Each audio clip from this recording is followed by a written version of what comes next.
Collector office से letter आया मुझे, सरकारी नौकरी लग गई है। सीधे कलेक्टर ऑफिसर की पीए बन चुकी हूँ मैं, पर्सनल असिस्टेंट। और अगर तुम्हें मेरा पति बन के रहना है तो तुम्हें मुझे 1 करोड़ रुपए देने होंगे। ज्योति, ये तुम क्या कह रही हो? अरे भला ऐसे कौन करता है यार? मैं करती हूँ। और जिस टाइम पे मैंने तुमसे शादी की थी उस टाइम पे मेरा स्ट्रगलिंग फेज चल रहा था। ज्योति, स्ट्रगल सिर्फ तुम्हारा ही नहीं बल्कि मेरा भी चल रहा था। हम दोनों ही स्ट्रगल कर रहे थे। तो आज मैं सक्सेसफुल हो चुकी हूँ, जिला कलेक्टर से पहचान होगी मेरी। और अब तुम खुद ही सोचो, अगर मुझसे कोई पूछेगा कि कलेक्टर की पीए का हस्बैंड क्या करता है तो मैं क्या बोलूंगी? एक मामूली सा क्लर्क है? छी छी छी, समाज में कितनी बेइज्जती हो जाएगी मेरी। ज्योति, तुम क्या चाहती हो? या तो तुम मुझे 1 करोड़ रुपए दो वरना मुझे तलाक दो, सिंपल। ये क्या बकवास कर रही हो तुम ज्योति?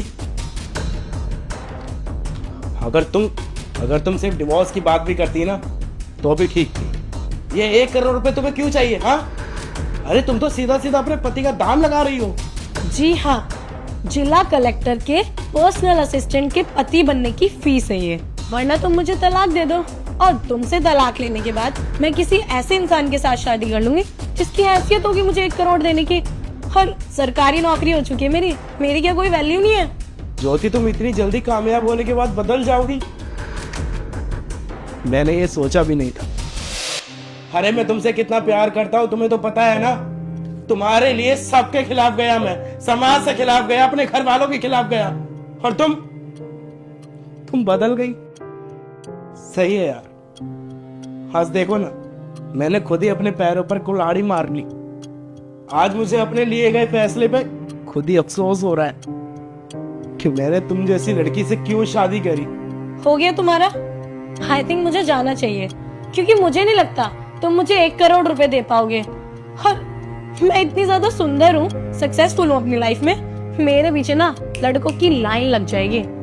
और मुझसे शादी करने के लिए ऐसे ऐसे लोग मिलेंगे, 1 नहीं 2 नहीं 3-3 करोड़ रुपए देने के लिए तैयार हो जाएंगे।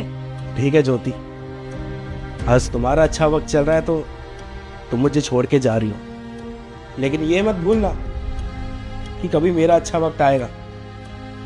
सबका अच्छा वक्त आता है, और अगर हम कभी दोबारा मिले भी ना तो इस बेइज्जती की कीमत जरूर चुकाऊंगा, समझी? हो गया, डिवोर्स पेपर तुम्हारे घर भिजवा दूंगे, साइन करके दे देना।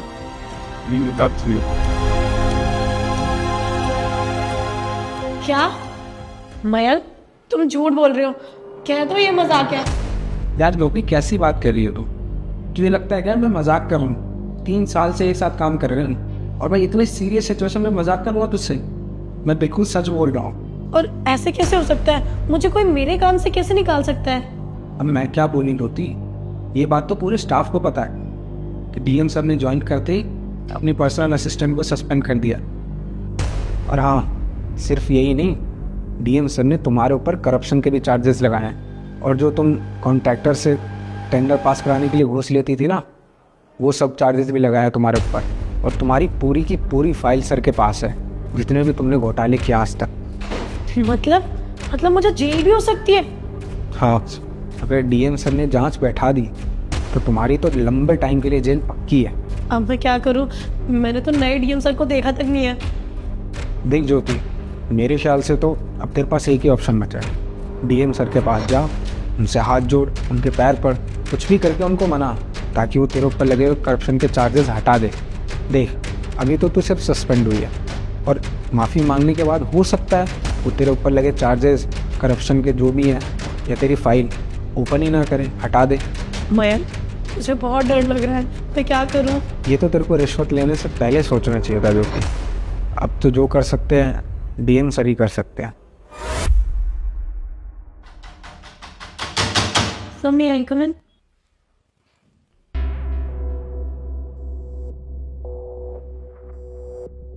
सर, मेरा नाम ज्योति है। यहाँ पे जितने भी कलेक्टर सर या मैडम आई हैं, मैं उनकी पर्सनल असिस्टेंट थी। आई नो सर, आपने मुझे सस्पेंड कर दिया है, बट सर मेरे ऊपर जो घोटाले के चार्जेस लगे हुए हैं, प्लीज़ उसको हटा दीजिए, वरना मैं बर्बाद हो जाऊंगी, मेरी बहुत बदनामी हो जाएगी।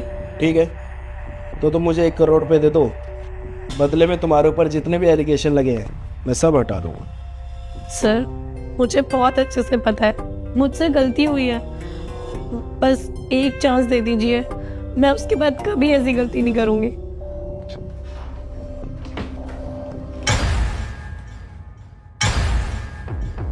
धर्मेंद्र? धर्मेंद्र नहीं, कॉल मी सर। सर? सर, आप यहाँ कैसे? वो कहते हैं ना ज्योति, टाइम सबका आता है, मेहनत किसी की गुलाम नहीं होती है। तुमने कलेक्टर नहीं बल्कि पीए बनने की मेहनत की थी, और मैंने कलेक्टर बनने का टारगेट रखा था। खैर ये सब छोड़ो, मैं शहर का नया कलेक्टर हूँ और आप एक दोषी। वैसे क्या कहना है आपको अपने हित में, कहिए। सर, मेरे ऊपर लगे चार्जेस आप हटा दीजिए प्लीज, मैं आपसे रिक्वेस्ट करती हूँ। चार्जेस तो नहीं हटेंगे जो, जेल तो आपको जाना ही पड़ेगा जी। सर प्लीज आप ऐसा मत बोलिए, हमारा एक पास्ट था, मैं आपकी पत्नी थी। क्या कहा तुमने? पत्नी थी? कौन सी पत्नी? वो पत्नी जिसने मेरे सामने 1 करोड़ रुपए की डिमांड रखी थी, वो भी सिर्फ इसलिए कि शादी बच जाए, है ना? तुम्हें पता है तुम पहले भी लालची थी और आज भी लालची ही हो, और इसी लालच की वजह से तुमने 1 करोड़ की घूस ली है और आज तुम उसी में फंस गई। पर यह बात तुम्हें बहुत अच्छे से जान लेनी चाहिए कि अब तुम बहुत लंबा न जाने वाली हो, तो क्या पता कि तुम कभी बाहर आओ भी ना। और तुम्हें याद है मैंने क्या कहा था तुम्हें, कि अगर हम दोबारा लाइफ में मिले तो जो तुमने मेरी बेइज्जती करी थी ना, उस करी हुई बेइज्जती का बदला जरूर लूंगा। और आज मैंने उस बेइज्जती की कीमत चुका दी, हिसाब बराबर जितनी। सर, मैं आपके आगे हाथ जोड़ती हूँ, प्लीज आप मेरे साथ ऐसा मत कीजिए, please. I said get out. Please go. अरे वो बुड्ढे, चल पीछे। पापा, ये यहाँ क्या कर रहे हैं? कहाँ अंदर घुसा चला जा रहा है? धर्मशाला समझ रहे कि निकल यहाँ से। मैं अपने बेटे से मिलने आया हूँ यहाँ पर। अच्छा, तेरा बेटा रहता है यहाँ पे? कौन सा बेटा रहता है यहाँ? मेरे 2 बेटे हैं जो यहाँ रहते हैं, बड़े वाले का नाम धर्मेंद्र और छोटे वाले का नाम रिक्की, समझा? ये बुड्ढा कहाँ गया आज? अरे आप धर्मेंद्र सर के पापा हो? हट, जाने दे मुझे। अबे ओ बुड्ढे, तेरे को कुछ कह नहीं रहा तो ज्यादा उड़ रहा है। अरे तू अपनी शक्ल देख, कैसे कपड़े पहन रखे गंदे से। इस घर के नौकर भी ना तेरे से अच्छे कपड़े पहनते हैं। और क्या कह रहा है तू? धर्मेंद्र साहब तेरे बेटे हैं? अरे तेरा दिमाग खराब हो गया है क्या? इतने अमीर आदमी है वो, अपनी शक्ल देखे एक बार। चल निकल यहाँ से। ऐसा है, मेरे से ना ज्यादा बदतमीजी करने की जरूरत नहीं है। अगर धर्मेंद्र को पता लग गया ना, तेरी नौकरी चली जाएगी, समझा? तो रुक जा बुड्ढे, ऐसे तो अंदर नहीं जाने दूंगा। मेरी ड्यूटी है, ड्यूटी तो पूरी करूंगा ना। बड़े साहब तो घर पे है नहीं, छोटे साहब को फोन लगाता हूँ, उन्हीं से पूछता हूँ कि क्या है क्या नहीं है। ऐसे थोड़ी अंदर जाने दूंगा। बता दे, बाप आया है उसका। अरे अपनी चोंच बंद कर ले, बात कर लूं पहले। हेलो सर, बाहर ना एक बुड्ढा आया हुआ है, वो कह रहा है कि आपके पापा हैं। आप एक बार आके देख लेते, फिर मैं अंदर भेज देता हूँ। अबे भाई, कोई भी अगर अंदर आने की बोलेगा तो उसको आने देगा क्या? ऐसा है, मैं बाहर नहीं आने वाला, उसको बाहर से भेज दे। नहीं नहीं सर, वो बात नहीं है, ये ना बहुत ज्यादा जिद कर रहे हैं यहाँ पे। अगर आप एक बार बाहर आके देख लेते ना, और अगर आपका रिलेटिव भी नहीं निकला ना, फिर मैं बताता हूँ इसे। नहीं मान रहा? इसका क्या मतलब है? तेरे को हमने अपनी सिक्योरिटी के लिए रखा हुआ है ना, तो उसको ना डरा धमका के भेज दे वहीं से, अंदर ना आए वो। सर अगर नहीं गए तो? और अगर तूने नहीं भगाया ना तो तेरी नौकरी खा जाऊंगा मैं। अब तो खुद ही देख ले क्या करना है, नौकरी से जाना है या फिर उस बुड्ढे को भगाना है। नहीं नहीं सर, मैं देख लेता हूँ।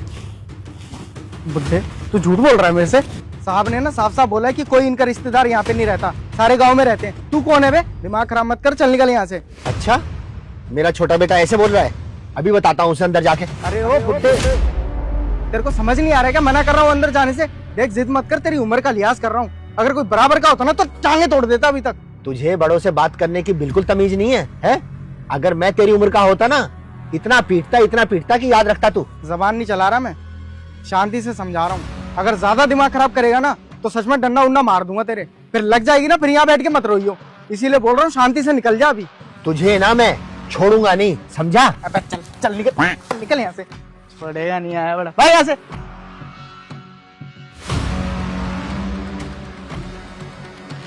ओए चला गया बुड्ढा वो? हाँ साहब चला गया। अगर थोड़ी देर पहले आप आ जाते ना तो मारता भी उस बुड्ढे को। वैसे साहब था कौन वो? अरे कोई नहीं यार, हमारे गांव का कोई नशेड़ी है। अरे बता दिया होगा किसी ने एड्रेस, आ गया यहाँ पे पैसे मांगने, सोच रहा होगा 2-4 हजार रुपये मिल जाएंगे। ऐसा है, अगर अब की आए ना तो भगा दियो उसे, अंदर घुसने मत दियो। अरे सर आप टेंशन मत लो, अब की बार आएगा ना तो सच में मार के भगाऊंगा। आज तो छोड़ दिया मैंने। अरे नहीं नहीं, तो इतना वायलेंस करने की जरूरत नहीं है। वैसे डर गया होगा वो, अब दोबारा नहीं आएगा। चल तू अपना काम कर। ठीक है सर।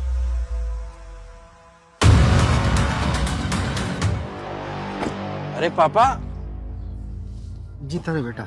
आप यहाँ पर घर पे आए और बिना मिले जा रहे हैं, क्या बात है? बेटा ये सिक्योरिटी गार्ड बहुत बदतमीज है, इसने मुझे ना डंडे से भगाया है। और बेटा गार्ड ने रिक्की से फोन पे बात की थी और रिक्की ने मुझे पहचानने से भी मना कर दिया। और ये गार्ड, इसने तो मुझे डंडे से मार के भगाया है। गार्ड ने आपके साथ ऐसा किया? हाँ। चलिए बात करता हूँ मैं इससे, आइए। अरे ओए अरे साहब इस नशेड़ी को वापस क्यों लिया है? अभी रिक्की साहब ने इसे भगवाया है यहाँ से। ओए निकल यहाँ से। तमीज से बात कर, पापा है मेरे, समझ में आया ना तेरे को? पापा है? देख रहा है ना बेटा कैसे बदतमीजी से बात कर रहा है ये। मैं बात कर रहा हूँ पापा जी। रिक्की ने बोला था भगाने के लिए इनको यहाँ से। हाँ हाँ साहब, रिक्की साहब ने बोला था ये सब करने के लिए, मेरी कोई गलती नहीं है। अंकल जी प्लीज माफ कर दो, मुझे नहीं पता था। ये सब ड्रामे करने की जरूरत नहीं है, समझ में आ गया? रिक्की का नाम लगा रहा है तू कितना बदतमीज है ना, मुझे बहुत अच्छे से पता है। एक तो खुद मेरे पापा को यहाँ से भगाया होगा और मेरे भाई का नाम लगा रहा है तू। निकालता हूँ तेरे को जॉब से अब। नहीं नहीं साहब प्लीज नौकरी से मत निकालना, मैंने कसम से अपने आप नहीं किया, मेरे को रिक्की साहब ने ही बोला था ये सब करने के लिए। चल ठीक है, रिक्की का नाम ले रहा है ना तू, तो मैं रिक्की से ही पूछता हूँ, और अगर रिक्की ने नहीं निकाला होगा फिर तेरी नौकरी जाएगी। पकड़िए बैग, चल अंदर। आइए पापा जी।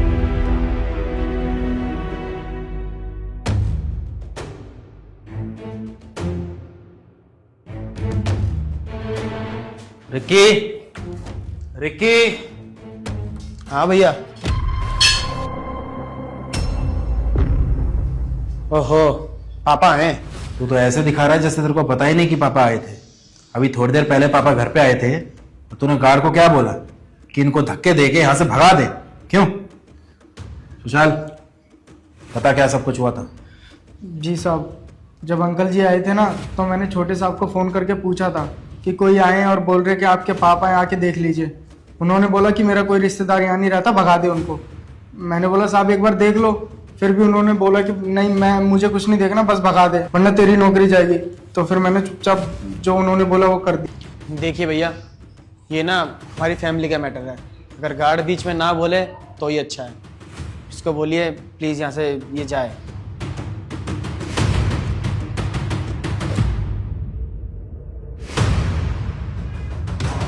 ये क्या किया तूने? पापा इतने दिनों बाद घर पे आए और तूने गार्ड से बोल के इन्हें बाहर भगवा दिया। अरे थोड़ी तो शर्म कर लेता, पिता है हमारे। एक बात बताओ भैया, इन्होंने अपने बाप होने का कोई भी फर्ज निभाया है जो आज ही यहाँ पर मुंह उठा के आ गए? क्या मतलब है तेरा? कहना क्या चाहता है तू? सही तो कह रहा हूँ मैं, इस इंसान ने हमारे लिए किया। गार्ड भैया, वो लंच का टाइम हो गया है, मेरे लिए लंच ले आओ। और हाँ थोड़ा जल्दी लाना, सुबह पिज्जा लाए थे, बिल्कुल ठंडा हो गया था। आप ना बर्गर लेके आना और बर्गर के साथ ना थोड़े पास्ता और फ्रेंच फ्राइज भी ले आना। और आगे जाके ना जूस वाले की दुकान है, वहाँ से मिले मैंगो शेक ले आना। प्लीज थोड़ा जल्दी लाना, मुझे भूख लगी है। मैडम जी आप एक बात बताइए, मैं यहाँ पे सिक्योरिटी गार्ड हूँ, आपका पर्सनल नौकर, मैं आपके काम नहीं कर सकता, आप किसी और से करवा लीजिए। अबे तू मेरे काम के लिए मना कर रहा है? तुझे पता है ना मैं इस कंपनी की मैनेजर हूँ। हाँ चुपचाप जाके मेरे लिए खाना लेकर आ। तू ना हमारा नौकर है, तेरी औकात नहीं है हमसे जुबान लड़ाने की, तो जो बोल रही हूँ ना वो कर, समझा? ये क्या चल रहा है? इसको मैंने यहाँ पे सिक्योरिटी के लिए रख रखा है या फिर लोगों के पर्सनल काम के लिए? मैडम जी आप एक बात बताइए, मैं यहाँ पे सिक्योरिटी गार्ड का काम करता हूँ या आपके प्यून का? आप डेली मुझे इतनी दूर भेज देते हो, ना तो मेरे पास बाइक है ना स्कूटी है। अरे मैं यहाँ का काम करूँ या आपका काम करूँ? मैडम अगर आपको काम करवाना है ना तो मेरे को स्कूटी या बाइक दे दीजिए, मैं काम कर भी दूंगा। आप एक बार सोच के देखिए कि मैं आपके काम से बाहर गया हुआ हूँ और सर पीछे से आगे उन्होंने देखा मैं यहाँ पे नहीं बैठा हूँ तो क्या होगा? वो तो मुझे जॉब से निकाल देंगे ना, आपको तो कुछ नहीं बोलेंगे। अबे ओ, ये कैसी बातें कर रहा है तू? हाँ अरे यहाँ पे सिर्फ तुझे सिक्योरिटी गार्ड के लिए थोड़ी ना रखा हुआ है। अरे छोटे मोटे काम कर लेगा तो तेरे पैर थोड़ी ना घिस जाएंगे। अरे बात बता, अब छोटे मोटे काम के लिए हम क्या पैदल जाएं? तू नहीं जा सकता। तेरे पीछे से कौन आ रहा है कौन जा रहा है ये सब मैं देख लूंगी। तू चुपचाप मेरा काम कर, समझा? देखिए मैडम, मेरा जो काम है ना मैं वही करूंगा। मैं नहीं करने वाला आपका काम, आप किसी और से करवा लो। अच्छा नहीं जाएगा तो रुक, तू उन्हीं सर की वजह से नहीं जा रहा ना, मैं उन्हीं सर को कॉल करती हूँ, तेरे को नौकरी से निकलवाती हूँ। रुक। नहीं मैडम, प्लीज़ सर को फ़ोन मत कीजिए। इसी काम से मेरा घर चलता है। अगर सर ने मेरे को जॉब से निकाल दिया तो मेरे पास कुछ भी नहीं बचेगा। प्लीज़ मैं आपका काम कर दूंगा, कोई बात नहीं। अब जल्दी जाना, बहस क्या कर रहा है? लंच का टाइम खत्म हो जाएगा, निकल यहाँ से। सुन। नमस्ते सर। नमस्ते। कहाँ जा रहा है? सर मार्केट जा रहा था। शीतल मैम है ना, उन्होंने कुछ खाने के लिए मंगवाया। अरे तू एक बात बता मेरे को, यहाँ पे मैंने कंपनी की सिक्योरिटी के लिए रख रखा है तेरे को या फिर लोगों के पर्सनल काम करने के लिए? अगर तू लोगों का काम करने बाहर जाएगा, पीछे से चोरी चकारी होगी तो कौन जिम्मेदार होगा इसका? सर मैं तो बोलता हूँ उनसे कि मैं यहाँ सिक्योरिटी गार्ड की नौकरी करता हूँ, आपके पर्सनल काम नहीं कर सकता, लेकिन वो मेरी सुनती ही नहीं है। ऊपर से मुझे धमकी और देती हैं कि अगर तू मेरा काम नहीं करेगा तो मैं तुझे जॉब से निकलवा दूंगी। अब सर मुझे तो मजबूरी है ना, मैं तो काम करूँगा ही। आप जॉब से निकलवा देंगे तो फिर मेरा क्या होगा? इस वजह से मुझे ये काम करना पड़ता है उनका। और सर मैंने यहाँ तक कि ना मैडम को ये भी बोल दिया था कि मेरे पीठ पीछे अगर यहाँ चोरी चकारी हुई तो सर तो मुझे जॉब से निकाल देंगे ना। वो बोलती हैं कि जो होगा देखा जाएगा, मैं देख लूँगी, तू टेंशन मत ले, तू मेरा काम कर। अब सर बताइए ना, इसमें मेरी क्या गलती है? अरे वो कौन होती है तेरे को नौकरी से निकालने वाली? हाँ, नौकरी पे मैंने रखा है ना तेरे को। साफ मना करा कर लोगों को, जो भी काम बोले वो तेरे को। सर मना तो कर देता, लेकिन मैं डर गया था क्योंकि वो इस कंपनी की मैनेजर हैं। वो कुछ बोलेंगी तो आप उनकी बात तो मान लोगे, लेकिन मेरी बात नहीं मानोगे। इस वजह से सर मुझे मजबूरी में ये काम करना पड़ा, डर के मारे। उस चीज़ की टेंशन तू मत ले, मैं देखता हूँ। एक काम कर, फटाफट गेट पे बैठ दोबारा जाके। ठीक है सर। अबे कहाँ मर गया ये? अबे ये क्या, तू अभी तक यहीं बैठा हुआ है? तू गया नहीं मेरा लंच लेने? हाँ मैडम, मैं नहीं गया और आगे से जाऊंगा भी नहीं। आप अपने काम खुद करिए। मैडम देखो मेरी बात सुन लो, आज के बाद मैं अपनी गाड़ी की नौकरी के अलावा कोई काम नहीं करने वाला यहाँ। तू मुझे मना कर रहा है? तू भूल गया कि मैंने अभी थोड़ी देर पहले तुझे क्या बोला था? अरे मेरे को इतनी देर से भूख लग रही है, मैं तेरा इंतजार कर रही हूँ और तू यहाँ पे बैठे बैठे मस्ती मार रहा है। रुक, सर को कॉल करके ना बुलाती हूँ और तेरे को डंडे मार के बाहर निकलवाती हूँ। मैडम आपको जिससे कंप्लेंट करनी है ना, आप जाके कर दो, मैं नहीं डरता किसी से भी। रुक जा, अभी पता चल जाएगा तुझे। अरे कोई जरूरत नहीं है कॉल करने की, मैं खुद आ गया यहाँ पर और सब कुछ सुन भी लिया है। अच्छा हुआ सर आप आ गए। देखिए ना सिक्योरिटी गार्ड को, अरे कैसा सिक्योरिटी गार्ड रखा हुआ है आपने, बदतमीजी पे बदतमीजी करे जा रहा है मुझसे। देख लिया ना सर आज आपने अपनी आंखों से मैडम किस तरीके से मेरे से बदतमीजी करती हैं, और यहाँ तक कि मुझे नौकरी से निकालने की भी धमकी देती हैं। हाँ, कितना झूठ बोल रहा है सर। आपको पता है मैंने इसके साथ कोई बदतमीजी नहीं करी, उल्टा ये मुझसे बदतमीजी पे बदतमीजी करे जा रहा था। और आपको पता है सर, ये मुझे छेड़ रहा था और ना मेरे से उल्टी सीधी बातें कर रहा था। मैं आपको बता भी नहीं सकती क्या क्या बोल रहा था। और जब मैंने बोला ना कि मैं अभी सर को कॉल करती हूँ तो कहता हाँ कॉल कर लो, मैं डरता थोड़ी हूँ सर से। अरे चुप करो तुम, सबको सुन लिया मैंने। अरे तुम्हारे पर्सनल नौकर है क्या? है? अरे जब खाना है तुम्हें, खाना तो घर से लेके क्यों नहीं आती? वो तुम्हारे लिए खाना लेने के लिए बाहर क्यों जाएगा? और तुम हो ही कौन है यहाँ पर? हाँ, एक बात बता दूं, मेल ने ना तुम सबकी वैल्यू एक है, समझ में आ गया ना? और ये तुम्हारी गलतफहमी है, जब तुम सोच रही हो तुम सीनियर हो तो इससे काम करवा लोगी। ये कोई तुम्हारा पर्सनल नौकर नहीं है जो जब चाह जिसको चाह कहीं भी भेज दिया। ये यहाँ पे ना सिक्योरिटी के लिए, इस कंपनी के लिए, ना कि तुम्हारे पर्सनल काम के लिए। अगर ये तुम्हारे पर्सनल काम के लिए कहीं बाहर जाता है और पीछे से कोई चोरी चकारी हो गई तो कौन जवाब देगा? तुम जवाब दोगी क्या? तुमसे पूछूंगा तुम तो बस अपने हाथ खड़े कर दोगी चोरी होने के बाद, है ना? देखो सीधी बात है, तुम जैसे लोगों को मैं अपनी कंपनी में नहीं रख सकता, समझ में आ गया ना? जा सकती हो तुम। लेकिन सर छोटे मोटे सामान। अरे चुप करो, शर्म आनी चाहिए तुम्हें। एक तो इस बेचारे से अपना पर्सनल काम करवा रही हो और ऊपर से अगर उसने मना कर दिया काम करने के लिए तो झूठा नाम लगा रही हो कि ये तुम्हें छेड़ रहा था। ठीक है, सॉरी सर, गलती हो गई, आगे से ऐसा कभी नहीं करूंगी। अरे आज अगर मैं खुद अपनी आंखों से नहीं देखता तो तुम तो इसको जेल करवा देती, इसकी पूरी जिंदगी बर्बाद हो जाती बेचारे की। और सबसे बड़ी बात, मैं उस इंसान को अपनी कंपनी में नहीं रख सकता जो अपनी पद का गलत फायदा उठाए। और तुम इस तरीके का बिहेवियर रखोगी अपने ऐसे जूनियर से तो यहाँ के जूनियर एम्प्लॉयज काम करेंगे अच्छे से हमारी कंपनी के लिए? नहीं ना। देखो ऐसा है, मैं अपनी कंपनी का ना नुकसान नहीं करवाना चाहता हूँ, इसलिए मैं तुम्हें यहाँ से निकाल देना चाहता हूँ, क्योंकि ऐसे एम्प्लॉयज मुझे नहीं चाहिए। जाइए आप यहाँ से। और सुशाल, तुम अगर आइंदा से कोई भी तुमसे बदतमीजी करे आगे से, तो डायरेक्ट आके मुझसे शेयर करोगे। समझ में आया तुम्हें? काम करो अपना।